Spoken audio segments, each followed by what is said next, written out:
Assalamualaikum warahmatullahi wabarakatuh. Waalaikumsalam. Sebagaimana minggu lalu kita membahas bagaimana teknik optimisasi yang ada pada ekonomi manajerial ini sebenarnya sebagai suatu dasar bagi kita untuk mengambil berbagai keputusan terkait dengan ekonomi maupun di perusahaan, jadi keputusan manajer. Ya, jadi kita kemarin sudah nyampe di sini. Saya akan lanjut saja dan sedikit saya ulangi saja untuk merefresh sampai kemana kita kemarin itu ya. Jadi saya ulangi aja dari sini ya. Jadi kalau hubungan ekonomi saya yakinlah rekan-rekan semua ya bisa paham ya hubungan ekonomi. Jadi sekarang ya ulangi dari sini, sebenarnya sudah materi ini bercerita tentang teknik ya sedikit ya, bahwa sebenarnya kalau teknik optimisasi itu ada yang pakai kendala, ada yang nggak ada kendala, atau kendalanya sudah diminimize dengan alasan untuk memperkecil risk ya, memperkecil risiko, sehingga orang itu, namun suatu saat tidak mungkin tidak ada kendala dalam sebuah perjalanan sebuah perusahaan atau sebuah organisasi, tidak akan mungkin, pasti ada kendala yang memang saat itu kita harus hadapi tanpa dulu kita melihat memperhitungkan risknya ya, memperhitungkan risk atau memperkecil kendala tersebut atau menghilangkan sama sekali kendala tersebut ya. Ini ada yang pendekatan yang sudah kita pelajari ya. Ini ada analisis optimasi yang mudah dijelaskan, misalnya dengan maksimisasi laba dengan pendekatan total sudah ini ya, PR sama dengan PC, nanti optimisasi dengan analisis marginal, MR sama dengan MC, marginal revenue sama dengan marginal cost. Lalu yang kedua ini, yang B adalah optimisasi dengan menggunakan kalkulus atau menggunakan kalkulus diferensial ya. B. Lalu yang ketiga itu optimisasi multivariat. Nanti setelah itu ada kita coba membahas tentang optimisasi dengan terkendala gitu ya. Ini sudah ya gitu ya. Nah, ini kita coba, saya akan coba kita refresh sebentar ya. Jadi, kalau kita lihat sebenarnya salah satu fungsi di matematik namanya fungsi kuadrat, ini pernah dipelajari di SMA. Ada diskriminan di situ, sama dengan di pangkat 2 ingin dikurangi 4AC. Ya, ini rumusnya seperti itu. Ada fungsi seperti itu ya, fungsi bisa saja fungsi laba atau fungsi apa gitu. Fungsi antara pi dengan q bisa saja, karena ini dua variabel ya. 6x pangkat 2 kemudian ditambah 24x dikurang 19 nanti bisa menjadi konstanta ya. Kita kalau pakai rumus yang diskriminan tinggal kita masukkan saja ya, tapi memang tidak terlalu apa namanya, tidak perlu tidak banyak digunakan ya. Tapi sekedar kita memahami saja, kita masukkan saja itu, misalnya B itu sama dengan B kuadrat tadi, kita masukkannya 24 kali 24 ya. Kemudian 4 dikurang 4 dikali 6 dikali 19 dibagi 4 ya, 4 dikali 6 sehingga dapatnya itu 5 ya. Jadi kan kita belum tahu itu maksimum atau minimum ya. Nah, itu sih masalahnya di situ, sehingga kita butuh sebuah pendekatan lain. Jadi kalau maksimum itu kan kurvanya terbuka menghadap ke bawah, kalau minimum itu kurvanya mungkin menghadap ya, ke atas gitu ya. Nah, titik stasioner itu berada di tengah gitu, di tengah itu. Ini turunan, saya kira rekan-rekan sudah bisa ini pahami ini apa itu turunan ya. Turunan itu sebenarnya sebuah delta perubahan dari suatu fungsi. Nah, itu maksudnya seperti itu sih, sehingga kita bisa menentukan ada maksimum minimum, dan ada dua variabel ya. Biasanya di turunan itu ada dua variabel terikat dan atau ya, dependen, kemudian variabel independen bebas. Kalau kita ngomong eksogen dan endogen ya Pak ya, itu nama lainnya banyak sekali nama yang membuat kadang-kadang kita bingung sendiri gitu. Ini contoh saja ketika kita menggunakan sebuah konsep turunan, konsep of derivatif. Saya coba contohkan, ini adalah hal yang sederhananya. Ya, y per dx sama dengan memang mendekati 0 atau 0, delta y dibagi delta x. Y per dx sama dengan 0. Itu sih. Ya. Nah, ini kalau kita pakai aplikasi, pakai contoh analogikan sebuah produk X dihasilkan dengan biaya seperti fungsi ini, maka kita bisa turunkan dulu, ya, kita masukkan dulu, karena ada P-nya, ada harganya, ya, harga jual itu ada P kali Q, ya, Q, jadi, ya, 8.000 X, lalu kita masukkan biaya produksi. Oke, akhirnya kita dapat turunannya. Nah, akhirnya kita dapat turunannya, kita, misalnya untuk kita turunkan, labanya itu 6.000 X dikurang 10.000 X dikurang 10 X pangkat 2. Ya, gitu ya. 6.000 X dikurang 2.000 X 8.000, 6.000 X, 10.000-nya ada, minus 10.000-nya ada, minus 10 X tetap ada, pangkat 2 ya. Sehingga L aksen atau L turunan gampang pakai rumus tadi ya.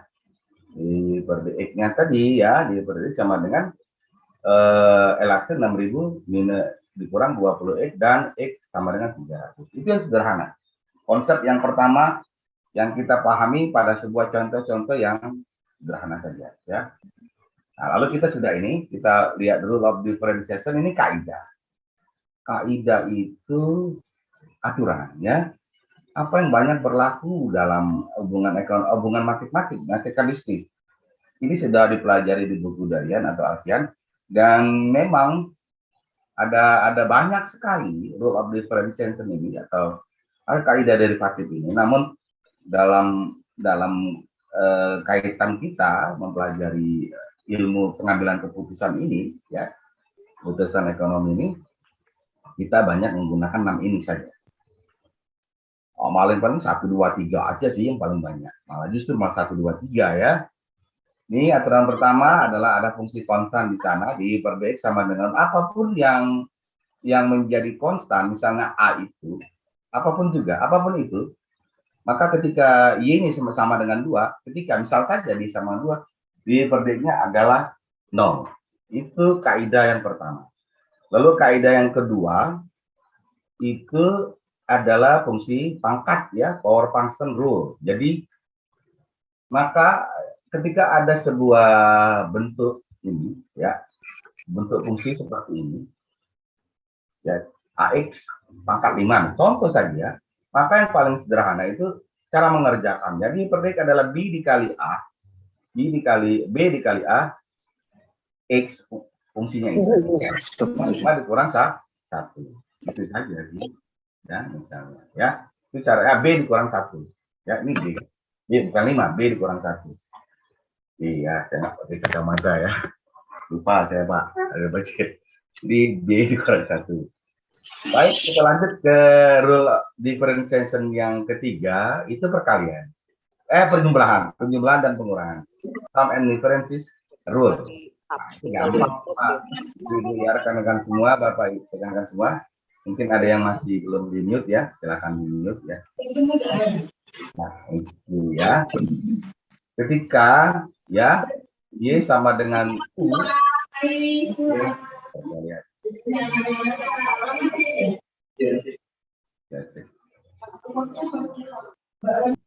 Ya. Jadi misalkan saja ada sebuah fungsi Y, U adalah fungsi dari X dan U juga fungsi dari X.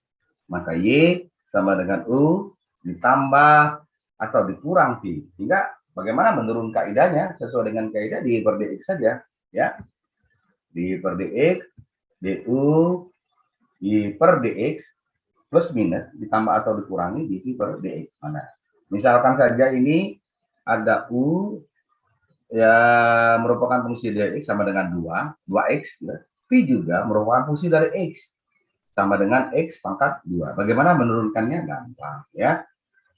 Menurunkannya adalah U ditambah V sama dengan 2x ditambah X pangkat 2 di Y per dx adalah 2.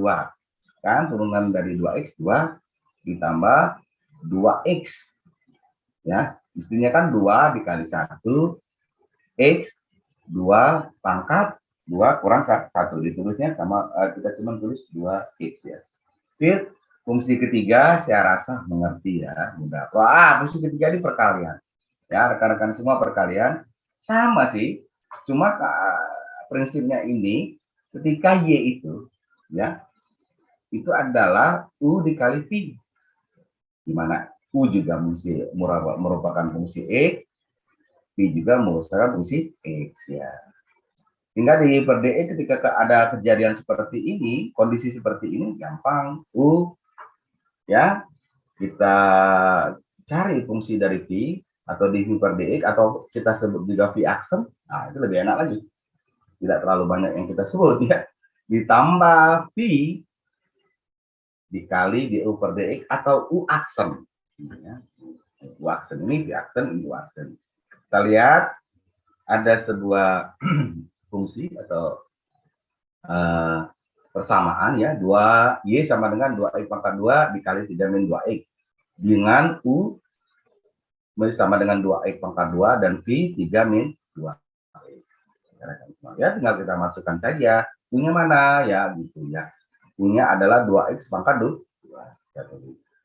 Di V per DX-nya mana? Di V per DX adalah V aksen. V-nya mana? Ini loh. Oke. Berapa turunan ini? Adalah min 2. Oke. Lalu V-nya mana? 3 min 2X.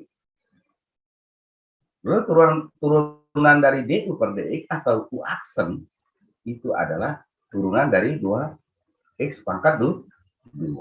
Sehingga kita akan dapatkan seperti ini. Ya, 2X pangkat 2, kita dapat turunan sama dengan min 2. Ini ya. Kemudian ditambah 3 min 2X, kita dapatkan 4X. Ini turunan dari sini. Ya, kita cari saja, tinggal kita sederhanakan saja. 4X min 4X ditambah 12X min 8X pangkat 2. Ini ada dua variabel yang memiliki kuadrat yang sama yang kita gunakan. Sehingga 12X min 12X pangkat 2. Hal yang sama bisa rekan-rekan lakukan pada contoh di bawah ini ya. Contoh ini ya, lakukan saja ya. Coba-coba. Nah, lalu aturan kelima adalah position rule atau aturan pembagian, sama aja. Hanya Y-nya itu menjadi U dibagi V. Nah, nggak repot sedikit ya. P ya dikalikan di U per DX atau U aksen dikurang U, ini kaidahnya, aturannya. Ya. U dikalikan di V per DX atau V aksen dibagi V kuadrat. Ini ya, ininya. Pada contoh yang sama kita lihat, nah sama aja contoh yang sebelumnya di aturan perkalian tadi ya. 3 min 2X dibagi 2X2. Oke. Di mana U sama dengan 3 min 2X dan V sama dengan 2X2. Ya, angkanya sama tapi penempatannya beda. Di per DX-nya gampang seperti tadi aja kita cari ya. Apa DU per DX-nya yang paling penting kita cari dulu, DU per DX-nya apa gitu ya. DU per DX kan merupakan turunan U aksen. Oke, ini punya jadi min 2. Oke ya. Kalau kita tulis lagi apa? Ini kan V U kan U. V ini V sudah. Sekarang U 3 min 2X. Oke, rekan-rekan semua ya. Lalu kita cari V aksen atau turunan dari V. Turunan dari V adalah ini. Ya, gampang ya. Waduh, 2X pangkat 2 kita turunkan menjadi 4X. Sudah, kita sederhanakan lagi. Ini ada min 4X, min 12X, plus 8X pangkat 2. Ya. Kemudian 2X pangkat 2 ini, kan V ini. V kita, 2X pangkat 2, kita kalikan lagi dengan 2. Sehingga 4X pangkat 4. Ya. Lalu, dapat ini seperti ini, lalu kita keluarkan untuk kita mengeliminasi. Ya.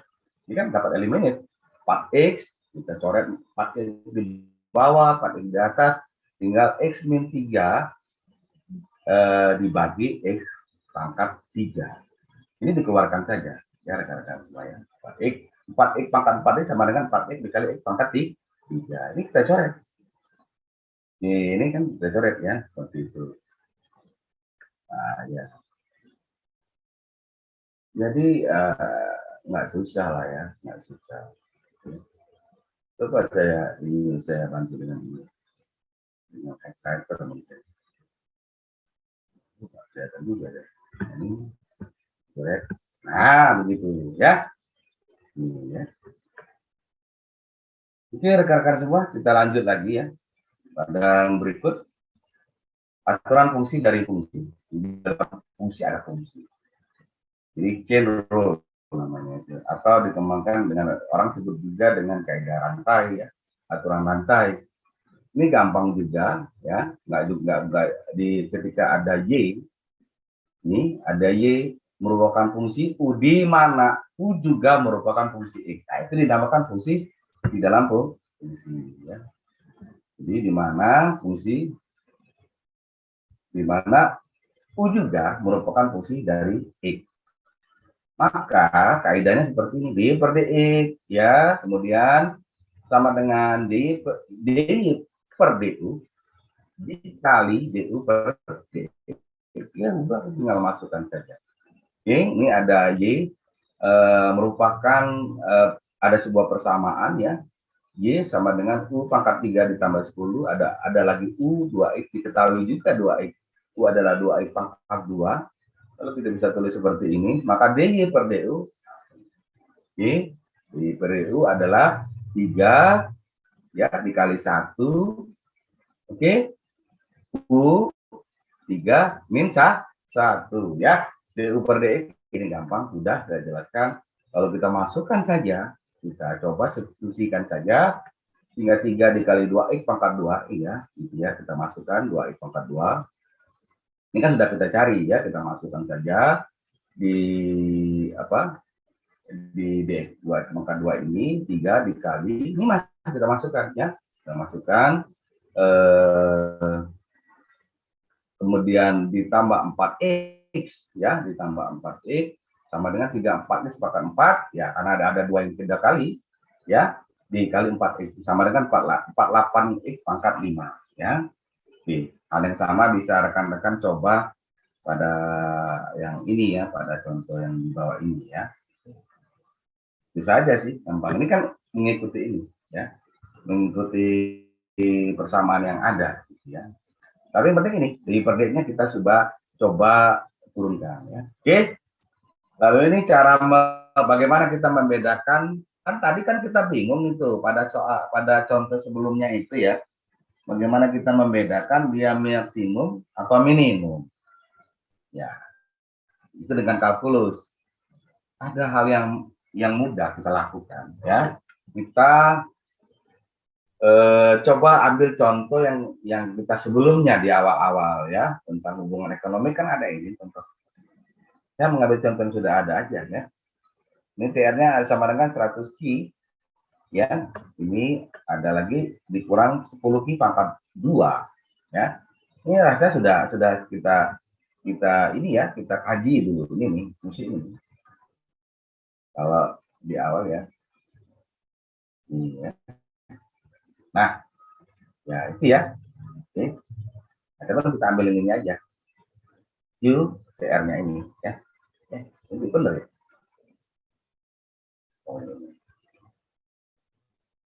Nah, ini ya, sorry, maaf. Nah, ini ya. Persamaan yang awal tadi, yang pertama kali kita belajar, kan ada persamaan TR sama dengan 100 Ki dikurang 10 Ki pangkat 2. Ini tabelnya ya. Lalu kita kembali ke sini ya. Ya, azan ini rekan-rekan semua ya, coba aja dicoba-coba ya. Nanti di rumah nanti kan ada videonya, jadi aman-aman aja, nanti coba lagi dikaji ya, coba lagi untuk diulang-ulang, jadi membuat kita semakin sedikit memahami ya, sedikit memahami lah. Dari sedikit itulah kita bisa memahami lebih lanjut di dalam ya. Ya, lanjutkan sebentar ya, sambil nunggu azan, kita ada azan. Ya, rekan-rekan semua, ya untuk membedakan dan menentukan dan membedakan maksimum dan minimum dengan kalkulus, kita menggunakan turunan pertama dan turunan kedua. Oke?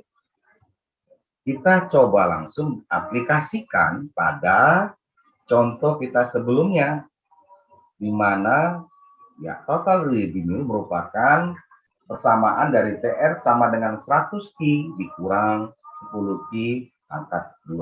Lalu kita buat aja tabelnya ya seperti itu ya.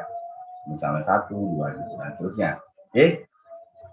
Saya kira ini tidak sulit ya bagi misalnya ini kan maksudnya misalnya ini misal 0, kenapa dia bisa sampai 6 ya? Ini ada interval. Bisa intervalnya sampai 7 atau 8. Ki ya. Ki adalah misal 0 sama di apa namanya? Lebih kecil Ki itu lebih kecil atau sama dengan 0 atau di intervalnya sampai 8 atau 9. Dimana Ki juga lebih kecil dari 9. Gitu ya. Atau 8. Jadi itu saja interval begitu. Namanya interval ya rekan-rekan. Turunan pertama dalam hal ini bertujuan untuk menentukan titik maksimum saja atau minimum atau di critical point-nya. Critical point atau dikenal dengan titik kritis ya. Syarat yang dibutuhkan adalah first order necessary condition PONC. Nah, itu ya. Turunan dari persamaan fungsi ditetapkan 0. Nah, sama itu aturan pertama ya. Oke. Misalkan ini fungsi tadi kita coba turunkan ya. Total revenue merupakan fungsi dari Ki, di mana Ki adalah 100 Ki dikurang 10 Ki pangkat 2 ya, dan kita turunkan saja ya, dulu atau delta PR atau Ki atau delta Ki itu, atau kita kenal dengan Pierson sama dengan kita turunkan 100 Ki diturunkan menjadi 100, kemudian 10 Ki pangkat 2 diturunkan menjadi 20 Ki. Oke. Gampang kan? Berapa Ki? Ya gampang. 20 dikali 5 kan 100. Kita kan mengharapkan dia jadi 0 kan? 100 dikurang 20 dikali 5 sama dengan 0. Ki sama dengan 5. Gimana? Saya kira nggak susah ya. Atau Ki sama dengan 100 dibagi 20 ya.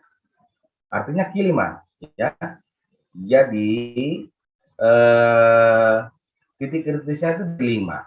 Tapi kita belum bisa menentukan apakah dia maksimum atau minimum. Ya, itu ya. Karena ini TR, total revenue. Ya, oke.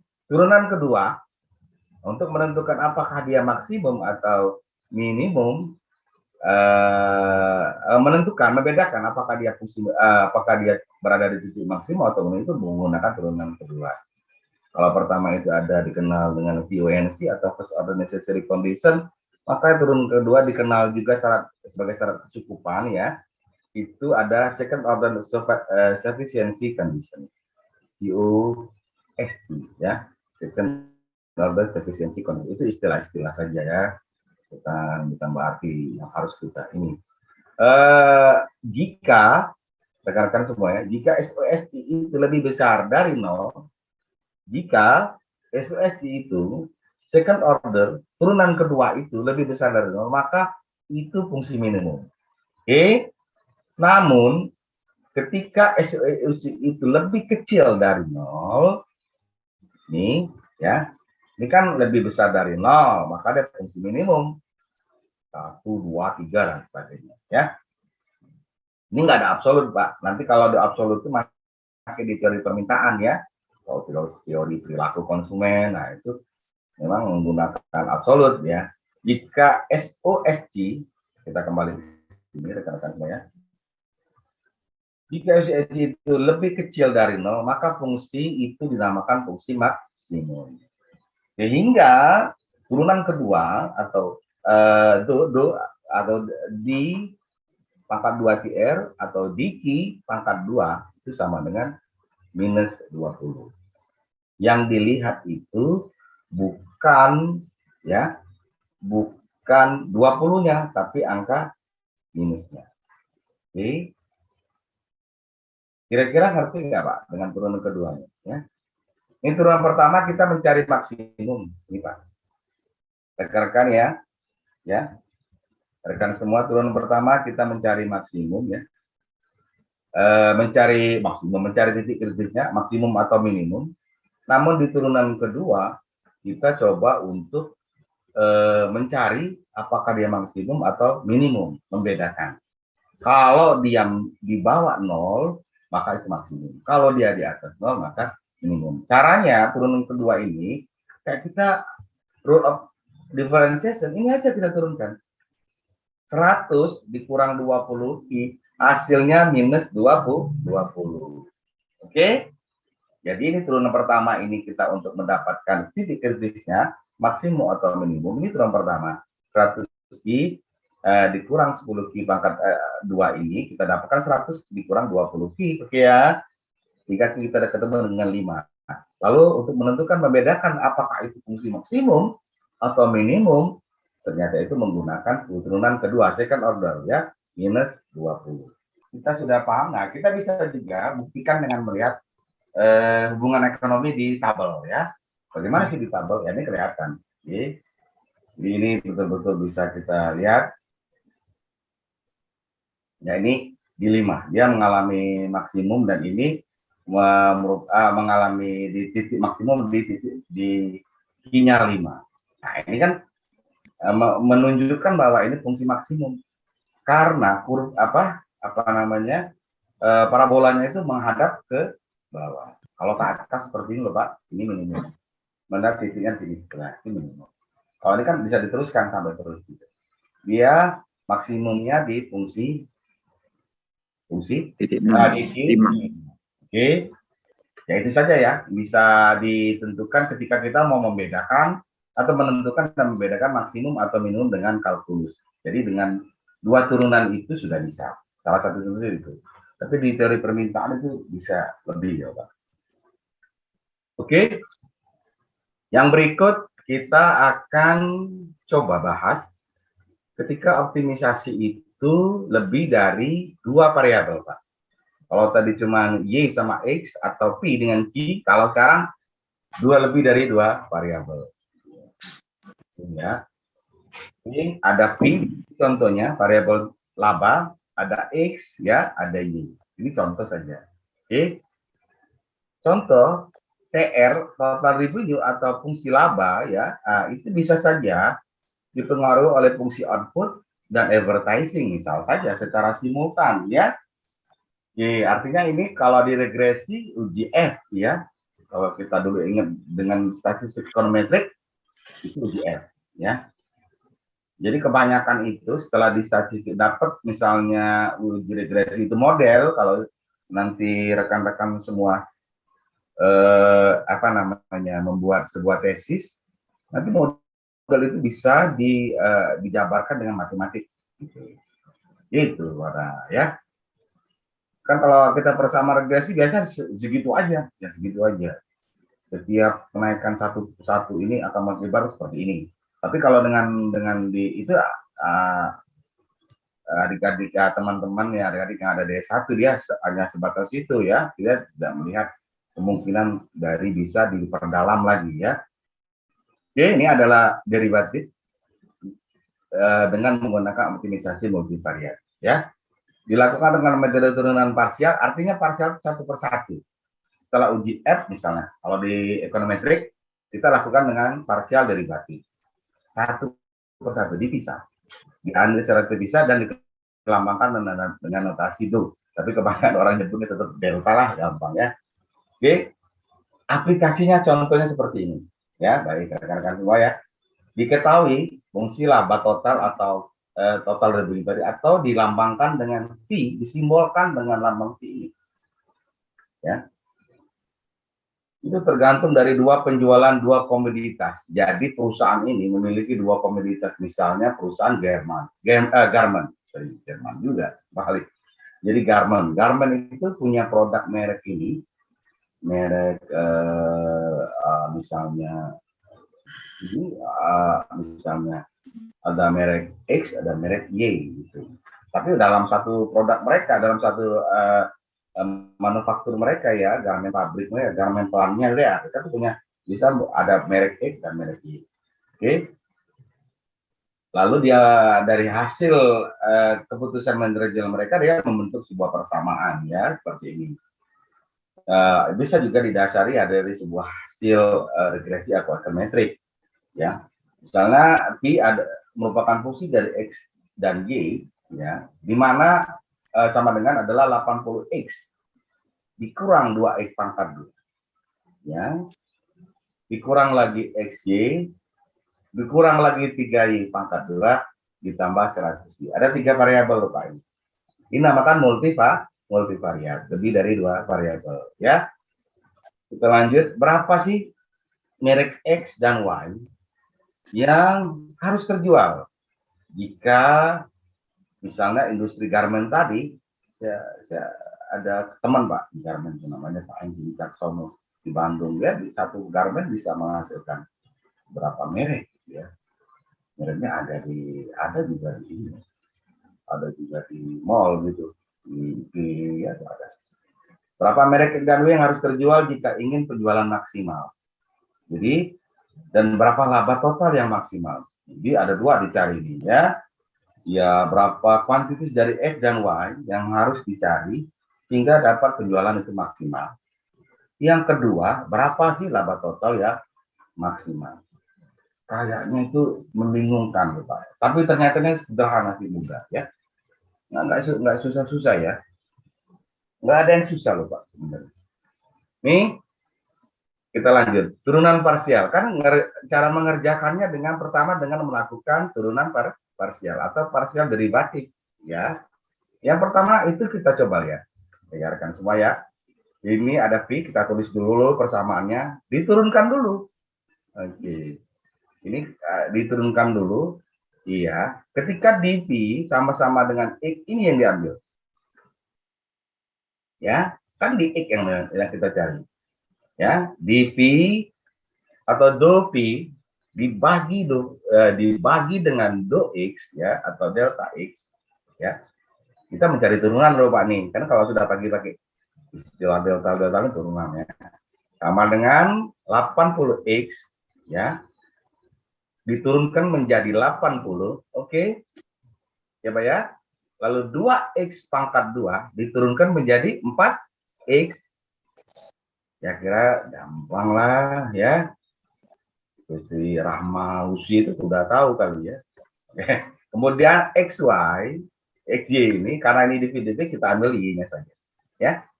80X, 80 X itu menjadi 80, min 2X pangkat 2 itu menjadi 4X, XY itu menjadi Y. Itu beda. Ini untuk turunan yang dV per dx. Lalu turunan berikutnya adalah secara parsial, jadi satu per satu.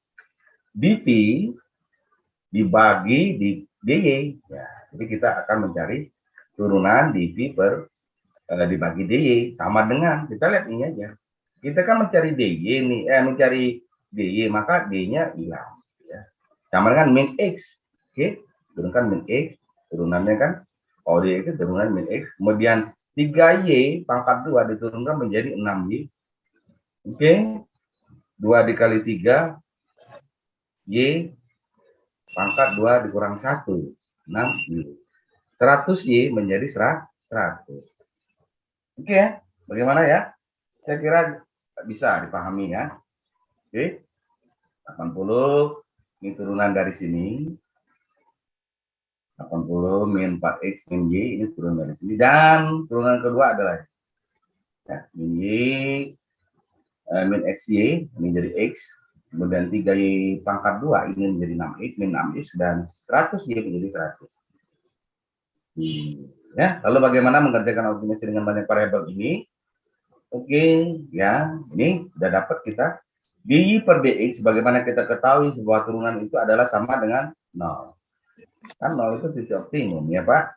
80 min 4x min y sama dengan 0, kita tulis sama dengan 0. X min 6y plus 100 ini sama dengan 0. Kita tulis saja dulu.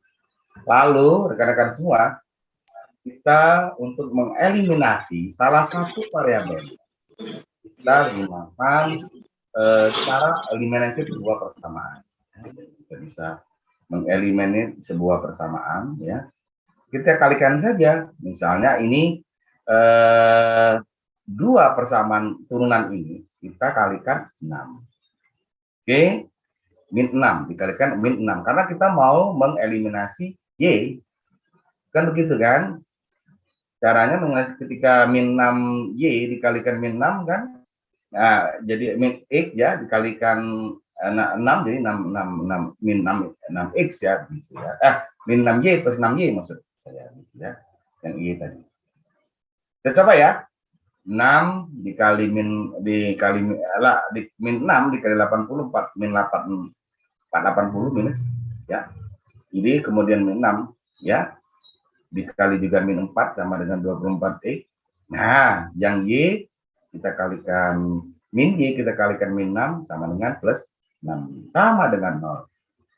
Lalu yang persamaan kedua tidak kita kalikan karena ini sudah cukup untuk mengeliminate Y. Ya, mengeliminasi Y. Ya, kita masukkan lagi min 80 plus 24X ditambah 6Y sama dengan 0. Kita masukkan lagi angka 100 kita pindahkan ke sini 100 minus X minus 6Y. Kita ketemu di angka min 380 ditambah 23. Di persamaan min 380 24 dikurang 1X sama dengan 23X sama dengan 0.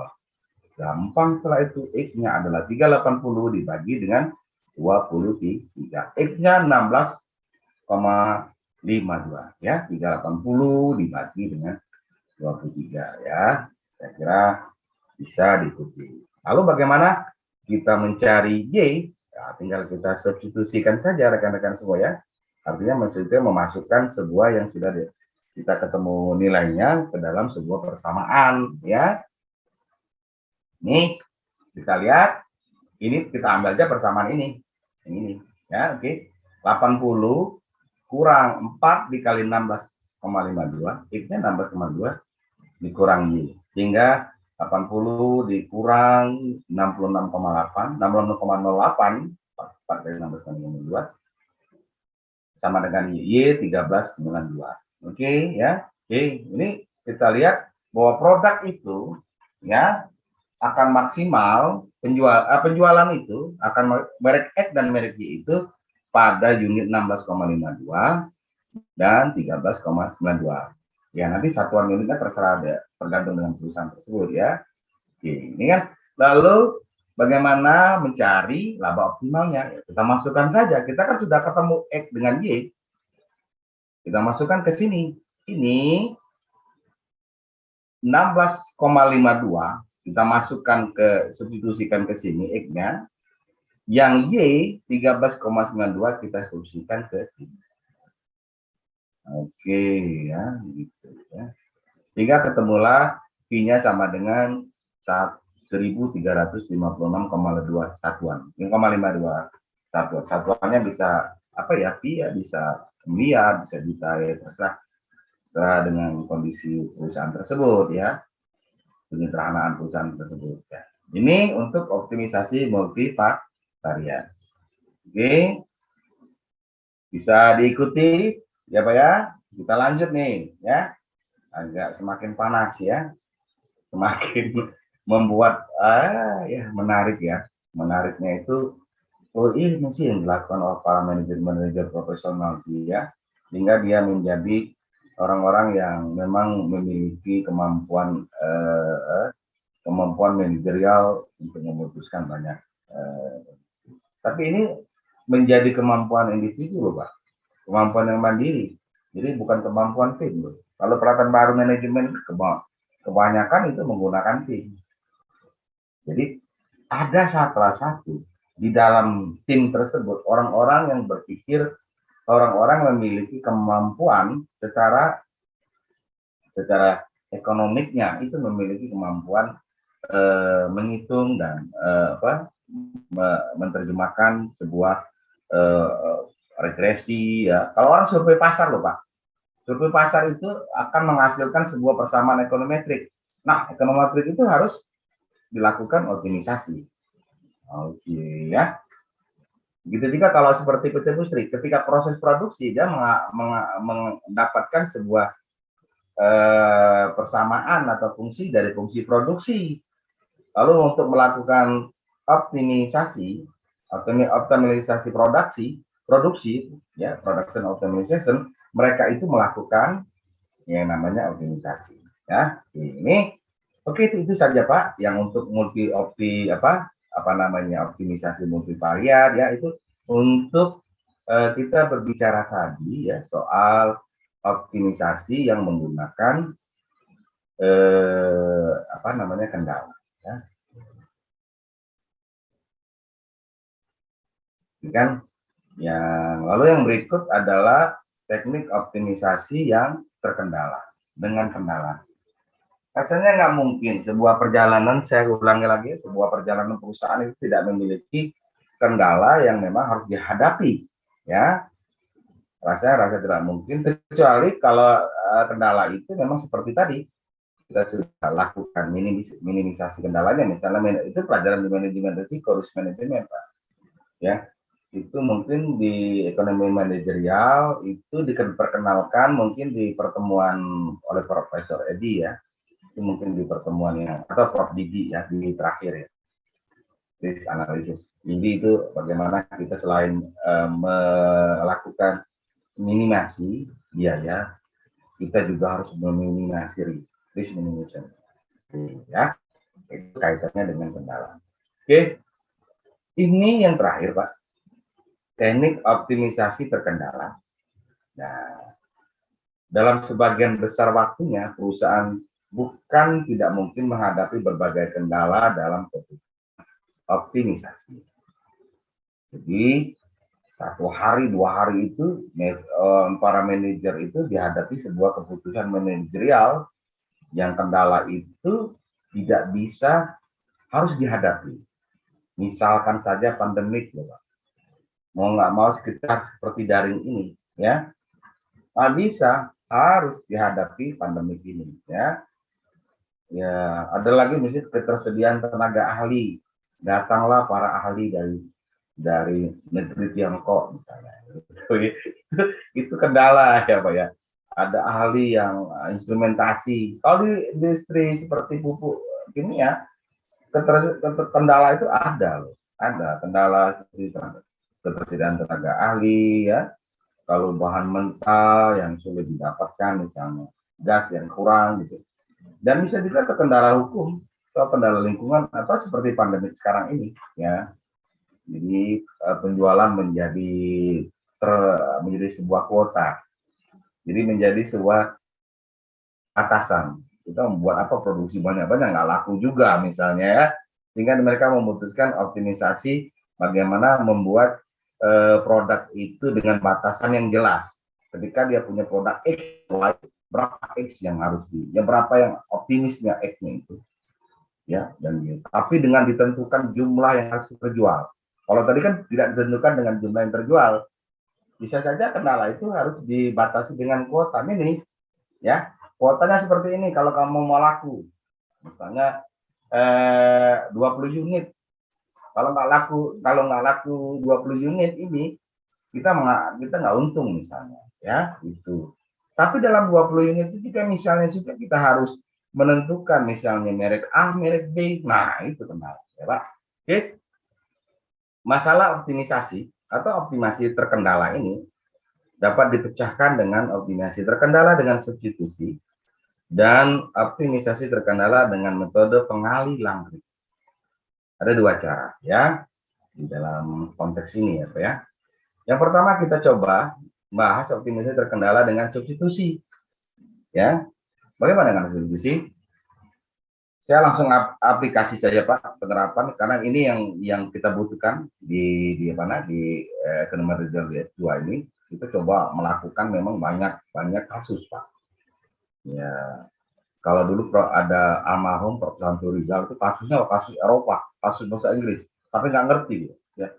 Jadi nggak pakai kasus dalam negeri, ya, international case. Jadi kemudian contoh seperti ini, suatu perusahaan memproduksi produknya, ya, dengan menggunakan 2 pabriknya sama. Tadi kalau tadi 1 pabrik kan 2 pabrik dan bekerja dengan fungsi keuntungan sebagai berikut, ya, sama Pak fungsinya seperti pada optimasi multivariat, cara fungsinya sama. Tapi kalau tadi tidak dengan kendala, sekarang pakai kendala. Ini diketahui X adalah output pabrik pertama, Y adalah output pabrik kedua. Ya, X adalah output pabrik pertama. Saya ulangi, Y adalah output pabrik kedua. Kendalanya seperti ini. Nih, produk totalnya itu merupakan gabungan kombinasi dari X dan Y. Harus sebesar 12 unit. Nah, ini manajer dihadapi kondisi ini. Ditentukan itu. Ini produk total ya, gabungan itu harus terjual dalam 12 unit. Nah, oke. Bisa kita artikan seperti ini, X ditambah Y sama dengan 12, ya, atau X sama dengan 12 min Y. Kan begitu ya, Pak ya? Atau saya tambahkan lagi loh, Pak. Ya, kalau nanti dalam bentuk turunan, X plus Y dikurang 12 sama dengan 0. Oke, kan sama aja itu. Saya tambahkan lagi satu nih, X plus Y sama dengan 12, jadi, atau X sama dengan 12 min Y, X plus Y dikurang 12 sama dengan 0. Itu sama. Artinya itu sama, kendalanya sama, hanya beda-beda di persamaannya saja. Ditanya berapa kombinasi X dan Y agar terjadi laba maksimum. Dan berapa sih laba tersebut? Nah, jadi kita sudah berada di situ. Kalau tadi kita hanya menentukan jumlah unit yang optimal, ya. Kalau sekarang jumlahnya itu dibatasi. Pak, ya, rekan-rekan semua ya, Ibu dan Bapak semua ya, gitu ya. Yang pertama kita coba, ya, seperti kita sampaikan tadi, kita ada dua cara, dengan substitusi dan metode pengalihan. Oke, pertama kita coba dengan substitusi. Optimasi terkendala dengan substitusi. Ini persamaannya. Sama dengan optimasi multivariat, sama. Lalu kendalanya adalah ini, ya. Min 80x Pi-nya tadi, ya. Pi sama dengan 80x min 2x pangkat 2, ya. Ya, ini sama Pak, gitu ya. Nah, gitu ya. Ini min xy, ya, min 3y pangkat 2 ditambah 100. Oke. Hingga kendalanya adalah ini, x plus y sama dengan 12 atau x menjadi x sama dengan 12 min y. Oke. Jadi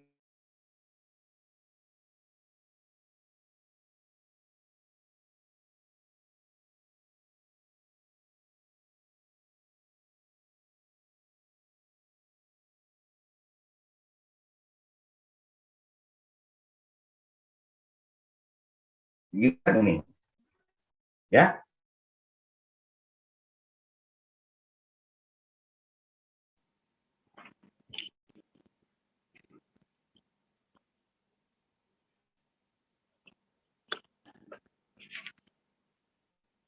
Dua.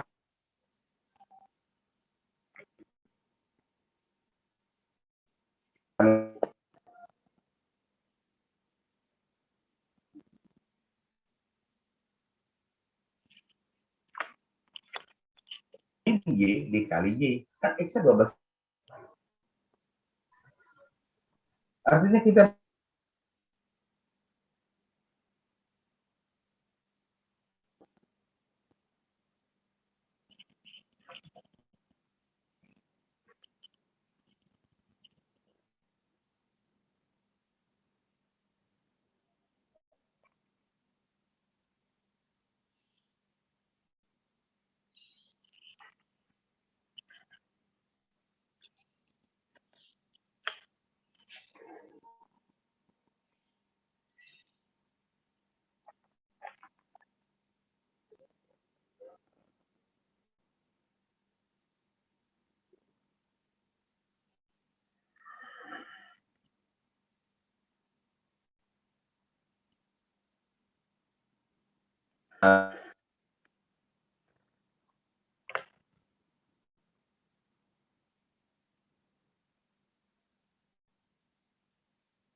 ya. Kemudian ini adalah selanjutnya bisa kita bisa 3 ini sama plus 100, 960 Y, ya. 2 kali 2 kali itu 2 kali 104 Y. Jadi ini maksudnya kita bongkar dulu ini, baru dikalikan 2 ini, ya. Baru dikalikan 2. Nah, ini kan 1/4 ya, gitu ya. Oke, berikut kita dapat kita dapat menjadi 960 loh Pak. 960 min 80Y min 28 peserta 8Y, dapatnya Y semua sudah menjadi Y. Lalu kita cari saja sederhanakan mana yang Y kuadrat, mana yang tidak Y kuadrat. Ini dengan seperti itu kita dapat 4Y kuadrat ini ya, 4Y kuadrat ya, min 2Y ya ditambah 2Y pangkat 2Y kuadrat minus min 3Y sama dengan min 4Y kuadrat. Lalu 56Y 48 ya, kita cari aja 48 ditambah 100 dikurangi min 80Y, ini kita cari aja dapatnya 56Y ya. Ini kan ada min 12Y juga loh Pak ya, dipakai ya, 80Y 48Y min 12Y sama dengan 100Y, dapat 56Y ditambah 672. Sudah dapat itu, baru kita lakukan derivatif. Kita lakukan derivatif atau kita turunkan. Gampang, kalau kita mau mencari optimisasi, maka kita lakukan derivatif. Ilmunya kita punya loh Pak, derivatif. Ya, dv per dy kita turunkan saja ini. Ya, ini 4y kuadrat ditambah 56y plus 672 ya, maaf, sama dengan ya min 4y kuadrat sama dengan 8y. Oke. Kemudian 56y sama dengan 56 diturunkan. 672 adalah konstanta atau konstan sehingga dia hilang. Oke, sama dengan 0 ya. Jadi 0, nggak usah tulis 672 sama dengan 0. Nah, nggak ada pengaruh apa-apa ya. Misalnya min 8y plus 56 ditambah 0 sama aja. Nah, nggak ada tulis nggak apa-apa. Sama dengan 0 lagi ya kebanyakan ya. Sehingga kita dapat fungsi turunan derivatif fungsinya Pak. Derivatif fungsinya rekan-rekan semua, Ibu ya. Ibu Rahma, Ibu Lucy ya. Min 8y plus 56 sama dengan 0 sehingga Y adalah 7. Oke, 56 dibagi 8 sama dengan 7. Kalau sudah dapat Y ya, artinya kita sudah sedikit lagi mengatasi kendala. Sehingga X adalah sama dengan 12 min Y. Oke, 12 min 7, Y 7 sama dengan 5. Jadi, kombinasi yang terbaik adalah ketika Y sama dengan 7 unit atau X sama dengan 5 unit. Unitnya bisa ribuan, bisa juta, dia bisa memproduksi pakaian sebanyak 7.000 unit misalnya. Ya, X-nya bisa 5.000 unit misalnya, atau 5 ya, satuannya 1000 misalnya. X-nya sama dengan 5. Lalu kita akan cari loh Pak, bagaimana laba optimal. Tinggal kalau kita sudah dapat X dan Y, kita masukkan atau kita substitusikan. Kita substitusikan ya. 80 kali 5 karena X-nya 5 dikurang 2, ini masukkan saja. Ya gampang ini ya, kita masukkan angka 7Y, Y sama dengan 7 dan X sama dengan 5. Ya, kita masukkan saja 80X ini. 80 kali 5 karena X-nya 5 minus 25 kuadrat, 2 kali 5 pangkat 2 ya. Di minus lagi atau dikurangi 5 kali 7 dikurangi 37 Pak. 3 kali 7 pangkat 2 ditambah 100 dikali 7 sehingga dapat V-nya itu 868. Tidak saya turun terlalu banyak ya Pak. Saya kira rekan-rekan semua bisa paham ya. Tidak terlalu panjang ya. Ini sehingga ini kan ada dicari dulu sehingga pada akhirnya 8. Tapi kalau rekan-rekan semua menggunakan Android nggak usah panjang-panjang loh. Ini Android dari sini sudah bisa. Jadi Android pakai kalkulator saintifik. Nanti rekan-rekan semua bisa download di Android saintifik kalkulator. Persis kita menuliskan ini, ya. Persis kita menuliskan ini 80 kali 5 dikurang 2 dikurang 2 dalam kurung 5 di pangkat 2, tulis saja seperti itu. Nanti HP kita yang sudah kita install ya, sudah kita dari Android, kita set up ya, setting itu pakai scientific calculator. Kalau zaman saya dulu Pak, beli Pak scientific calculator yang bisa ditulis ya. Kalau sekarang kan cukup menggunakan HP biasa, lalu kita download scientific calculator. Kalau kalkulator kita yang di HP bawaannya nggak bisa ngerjain satu persatu ya gitu. Jadi sehingga dapat P-nya 868. Saya uji ini pakai scientific calculator bener Pak, 868. Jadi saya senang kalau ada yang seperti ini, pangkat-pangkatnya gampang sekali dengan scientific calculator ya. Gampang sekali. Dia nggak ada masalah dengan mau bagi kuadrat aja, bagi misalnya pi kuadrat tadi ya gampang. 2pi misal 2 dikali 5 ya rekan-rekan kimia, pangkat kuadrat, pangkat lagi 2 bisa scientific calculator.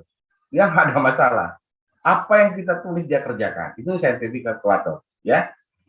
Sesuai dengan simbol-simbolnya, maksudnya simbolnya plus minus, kali, bagi, kuadrat ya, akar juga bisa. Scientific calculator langsung ya, sinnya, cosnya ya Pak ya. Itu orang teknik yang lebih banyak ya. Oke, 868 dapat Pak. Itu artinya kita sudah dapat kombinasi dari Y dan X dan Y ya yang optimal, kemudian kita dapat Pi laba yang optimal dari kombinasi tersebut. Sampai di sini saya kira rekan-rekan semua Bapak dan Ibu bisa paham ya. Bisa memahami ini. Saya yakin lah ya. Gitu ya. Kita memang kalau kita di ekonomi manajerial ya rekan-rekan semua ya. Kalau ini kita harus mendalami penerapannya. Saya senang sekali karena memang diajak untuk memahami ini, men-sharing ya berbagilah namanya itu ya. Mungkin saya juga ada yang kurang, ada yang salah, artinya ada kita sharing ya. Mungkin ini yang saya ketahui ketika saya memang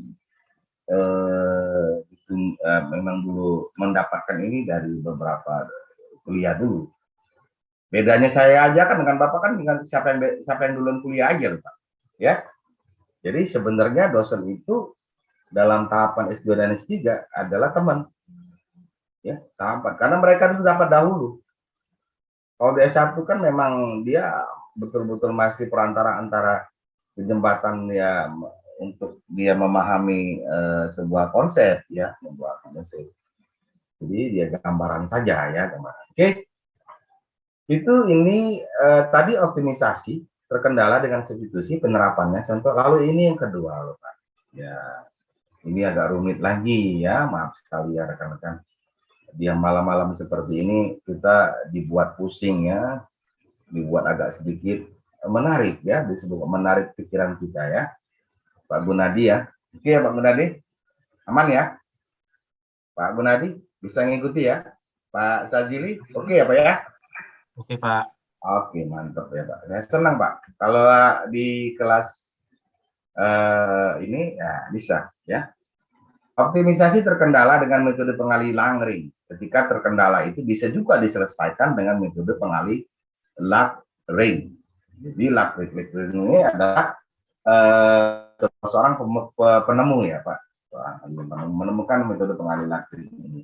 Tetap matematik, ahli matematik ya. Contoh yang sama, saya tetap menggunakan contoh yang sama, karena begini, dengan contoh yang sama, kita tidak membuat berulang-ulang pemikiran kita pada pemikiran yang baru memahami, dan tidak menjelaskan yang baru lagi. Seperti saya akan menjelaskan seperti ini kan, misalnya, rekan-rekan semua sudah tahu kalau Pi ini adalah fungsinya seperti ini, adalah fungsi sebuah fungsi dari laba total, gitu ya. Dengan fungsi kendala tetap sama loh Pak. Fungsi masalah tetap sama, X plus Y sama dengan 12, atau X sama dengan 12 min Y sama saja. Namun pada saat ini saya rubah lagi. Ya. Saya rubah dengan metode pengalih Langring, dia harus sama dengan 0 di akhirnya. Ya.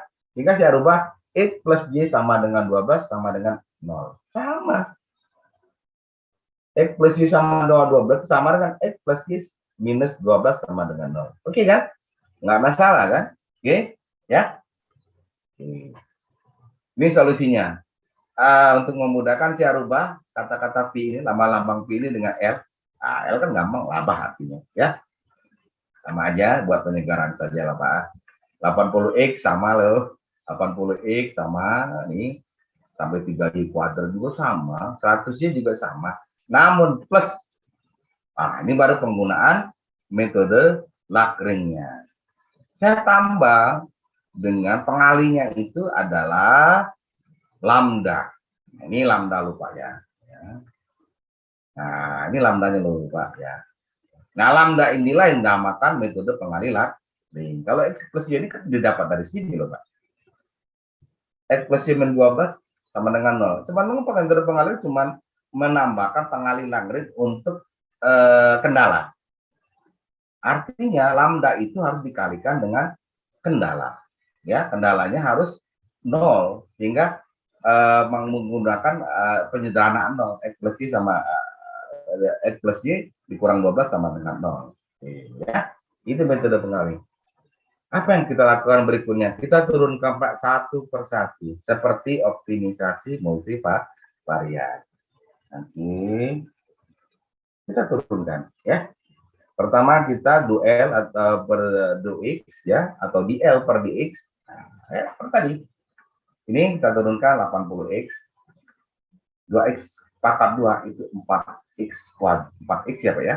Ini ya, sudah jam 8 nih Pak ya, belum selesai juga nih. Dan kemudian X ya, X, Y ini saya turunkan Y karena ini dl per dx ya Pak. Jadi min Y, saya tambahkan lambda. Ya, saya tambahkan sama dengan 0. Yang pertama, persamaan pertamanya dapat seperti ini. Persamaan kedua, turunan fungsi yang kedua, atau persamaan fungsi turunan yang kedua, adalah dl per dy, Pak. dl per dy. dl per dy, saya turunkan lagi. Ya, saya turunkan lagi ya. Jadi min x ya, min x y, min 3y kuadrat min 6y, sama seperti optimisasi multivariat, ya, ditambah 100 ditambah lambda. Persamaan kedua. Menariknya karena cerita yang sama, saya bisa ngomong sama dengan optimisasi multivariat ya, sama. Kemudian yang terakhir ini nggak sama. DL karena di optimisasi multivariat tadi itu tidak memiliki kendala. Kalau sekarang memiliki kendala. Jadi dua ini mirip, hanya ditambahkan lambda di optimisasi multivariat. Nanti kalian Bapak rekan-rekan semua nanti kan bisa lihat video. Oh, balik lagi itu menarik Pak. Ya, itu banyak sekali, itu ternyata dikti benar juga tuh. Ada baiknya sebuah dosen yang mau mendapatkan sebuah prodi yang baik itu, dosennya membuat video pembelajaran dl per dx. Sudah dl per dx, dl per dy sudah, dl per dy lambda. Oke, x plus y min 12 sama dengan 12 karena memang ini sudah diturunkan. X plus y min 12. Nah, kita tulis saja langsung persamaan lambdanya. Oke, nah ini ya. Oke, Pak, gitu ya.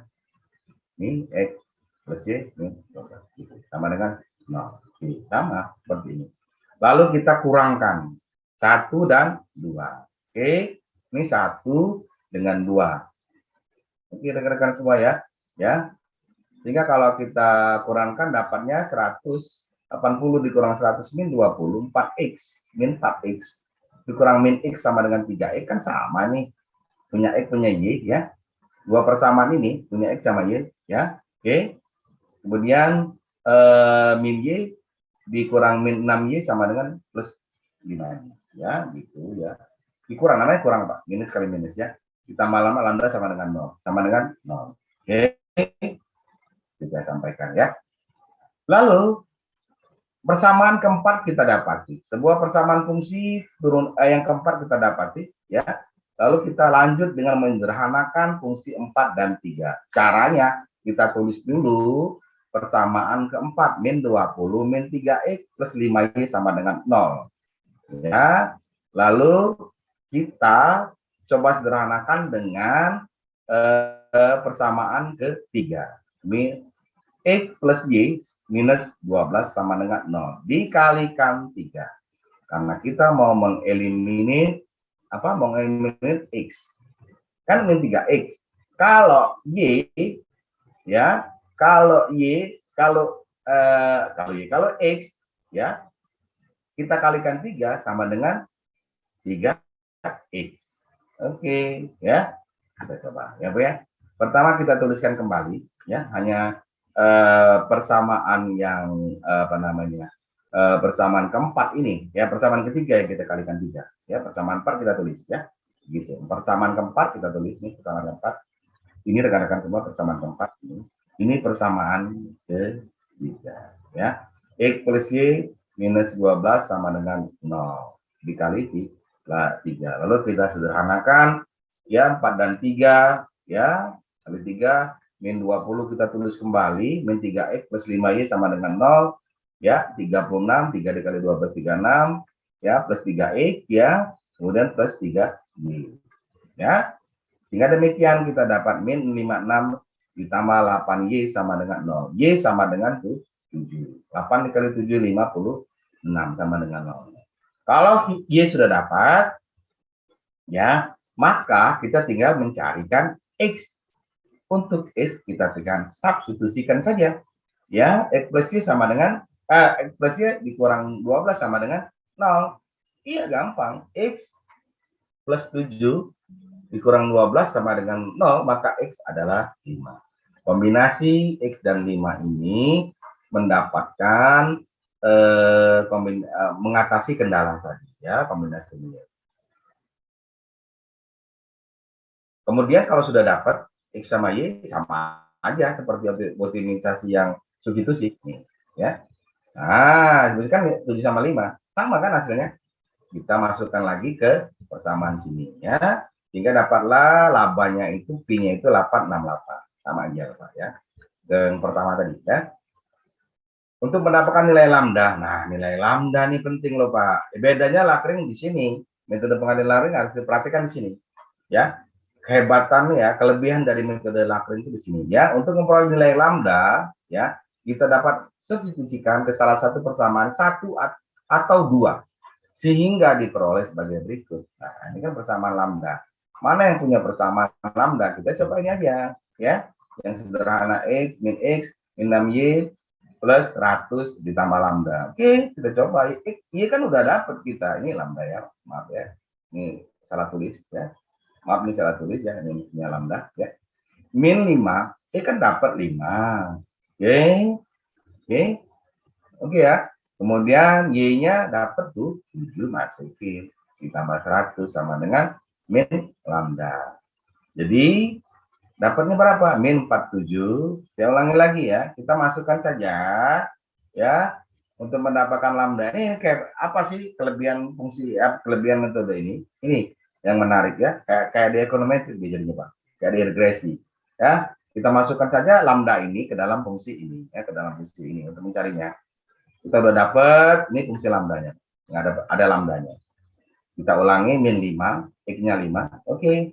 Kemudian 6 min 6 dikali 7 karena Y-nya 7. Oke ya. Oke, plus 100. Oke, dapatnya min 47 ditambah 100. Sama dengan min lambda. Berapa lambda? Oke, lambda adalah min 53. Interpretasinya. Akhirnya di ujung metode pengalihan Lagrange ini kita mendapatkan metode yang bisa melakukan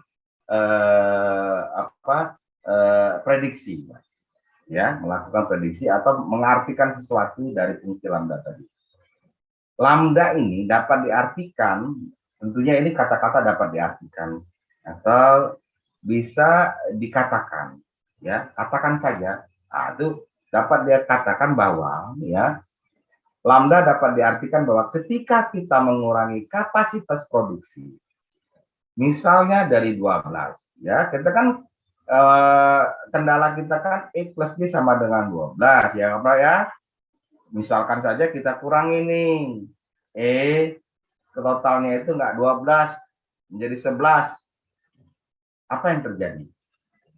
Maka akan mengurangi total laba perusahaan sebesar 53 satuan. Satuannya bisa juta, bisa miliar, ya tergantung satuan, ya. Bisa 53 miliar, bisa saja. 53 juta, bisa saja. Tapi yang jelas bahwa eh, Lambda ini memberi sebuah kontribusi interpretasi. Kalau yang tadi dia bisa melihat kalau ada perubahannya itu dia bisa langsung ya. Lambda dapat diartikan bahwa ketika kita mengurangi kapasitas produksi dari 12 menjadi 11, maka kita akan mengurangi total laba sebesar 53 satuan dalam satuan yang dibuat yang diakui oleh perusahaan tadi ya, bisa 53 miliar juga. Oke, ini tugas mandiri nanti ada di itu ya, di Google Classroom. Oke Pak, ini yang terakhir sederhana ini, kalau peralatan baru manajemen lupa ini tim. Oke, saya yakin tim, dan saya yakin juga rekan-rekan semua sudah pernah dengar. Pertama, benchmarking atau studi banding. Siapa yang nggak kenal studi banding? Saya kira rekan-rekan sudah pernah melakukan beberapa studi banding, satu atau lebih ya. Ini sebenarnya cara kita secara terbuka dan jujur memahami sebuah perusahaan lain yang lebih efisien, lebih baik dari perusahaan kita, sehingga kita mampu menduplikasi ya, meniru dan memiliki kemungkinan mengembangkan cara perusahaan tersebut. Itu benchmarking, Pak. Lalu total quality management, kalau Bapak belajar manajemen operasional, saya kira ini sudah dipahami ya. Ada 14 jamming ya, ada 14 jamming konsep itu di total quality yang mendasari sebuah total quality management itu 14 konsep tadi Pak. Ya, dia konsep yang William Deming ya namanya itu. Manajemen total ini, total quality management itu membuat kita pendekatan yang berorientasi pada kepuasan pelanggan, ISO, ISO, International Standard Organization. Ya, pengembangan total quality management menjadi tolak ukur misalnya pengembangan di ISO. International Standard Organization ada ISO 9000 untuk jasa, ada ISO 20.000, 2001 maksudnya, 2001 misalnya. Ada lagi ISO 14.000 untuk environment ya, lingkungan Pak. Ada ISO 19.000 untuk safety. Karena saya agak lumayan paham loh Pak dengan ISO. Karena saya pernah kerja di Busri, karena ISO sangat saya sampai di mana ya? Sampai di internal audit. Saya menjadi auditor di ISO, Pak. Saya dulu sempat ya kemana dididik ya ke beberapa kota, itu untuk memahami tentang total quality management dalam bentuk ISO, dalam pengembangan International Standard Organization ya. Itu ya. Artinya berada pada rujukan untuk bagaimana membuat pelanggan itu menjadi raja, kepuasan pelanggan. Oke, itu total quality management. Lalu ada rekayasa ulang, re-engineering, mengorganisasi perusahaan secara keseluruhan. Pertanyaannya bagaimana re-engineering pada perusahaan baru? Itu ada. Silakan Bapak kaji. Dan untuk bagi rekan-rekan muda bisa dicari nih, powerful. Ini malah lebih banyak dari peralatan baru manajemennya, bisa sampai 100 alat ya, 100 alat peralatan ya. Ini total namanya power tool Pak. Tapi kebalik kan kalau di Zoom melihatnya power tool di karangan John Nirenberg, di sini ada semua. Benchmarking, TTM ya, di engineering di buku itu ada semua. Lalu yang berikut ada yang dikenal dengan LO, Learning Organization, bagaimana sebuah perusahaan atau organisasi itu menjadi sebuah organisasi pembelajaran yang terus-menerus berkelanjutan. Ya, jadi sebuah perusahaan itu menjadi sebuah learning organization media. Oke, nah itu kalau yang baru-baru yang peralatan baru manajemen, tapi ini tentu tim.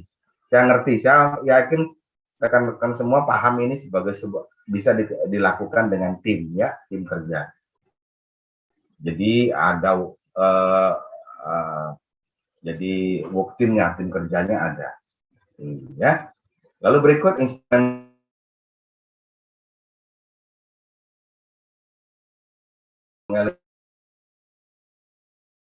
perpindahan antar pekerjaan di dalam perusahaan, broadbanding ini seperti itu ya.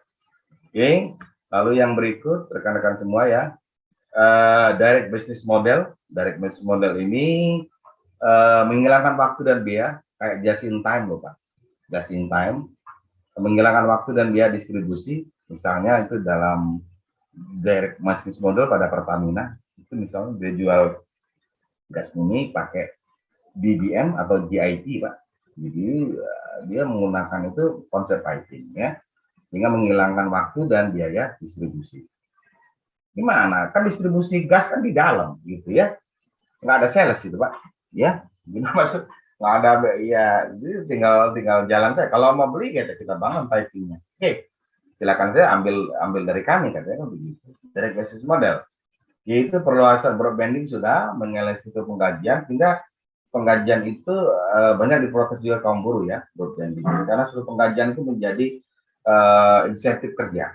Kayak orang tuh kerja, kalau kerja banyak ya dapat banyak, kalau nggak kerja ya dapat dikit gitu ya. Ya struktur itu yang dieliminasinya ya. Oke, kemudian networking Bapak ya, jadi membuat jaringan kerja, aliansi strategis dengan beberapa perusahaan, misalnya ada intranet, ada extranet, ya itu ya networking. Toyota Indonesia, Astra itu masuk ke dalam extranetnya Toyota. Oke, beberapa dealer Toyota itu masuk dalam intranetnya Astra. Ya, itu jaringan networking. Lalu pricing power, kemampuan perusahaan menaikkan harga lebih cepat daripada peningkatan biaya. Nah, ini ya, ini membutuhkan sebuah pricing power. Ini ada di pengendalian manajemen. Pricing power itu bisa ditentukan nanti bagaimana di sistem pengendalian manajemen. Ya. Kemudian ada small world model, gagasan, ide, konsep bahwa perusahaan besar beroperasi seperti perusahaan kecil. Awalnya Facebook perusahaan kecil ya, hingga dia menjadi tetap merasa bahwa kita tetap perusahaan kecil loh, beroperasi tetap sebagai perusahaan kecil. Kan anak-anak kampus awalnya ya. Gutenberg itu anak-anak kampus ya, jadi yang tidak pernah membayangkan gitu. Sudah ini kemudian ada virtual integration, saya gabungkan dengan virtual management. Di sini ada e-commerce ya, mungkin Pak integrasi Maya sebuah konsep untuk memaksimalkan value dengan memaksimalkan IT, oke? Jika dapat mendapatkan profit dan kesinambungan perusahaan. Virtual management itu membentuk sebuah tim yang tidak jarang ketemu secara geografis. Ada di Papua, ada di Amerika gitu. Jika membentuk virtual management, ada perusahaan ini dia jalani virtual integration, lalu dia menjalankan virtual management. Namanya Google loh, Pak. Ya, Google. Google Corporation itu melakukan sebuah itu karena dia memiliki tim ya, dan manajemennya itu manajernya adalah manajer yang memiliki keilmuan untuk melakukan optimisasi ya. Jadi menggabungkan virtual integration virtual management adalah ada proses manajemen ketika semua yang peralatan baru dan peralatan instrumen lainnya ini peralatan manajemen dan itu dilakukan dalam sebuah proses manajemen. Artinya melakukan serangkaian aktivitas ya PDAC ya, pokoknya duit itu ya suatu proses ya mengaplikasikan pengetahuan dan mengorganisasi keterampilan peralatan teknik serta izin untuk penyempurnaan proses dengan tujuan meningkatkan keuntungan atau laba di proses manajemen. Ya, rekan-rekan semua, ini yang saja yang dapat saya sampaikan pada pertemuan yang ketiga, nih Pak ya, pertemuan ketiga. Ya mohon maaf nih, agak mungkin ada banyak salah ya, kurang. Ya, assalamualaikum warahmatullahi wabarakatuh.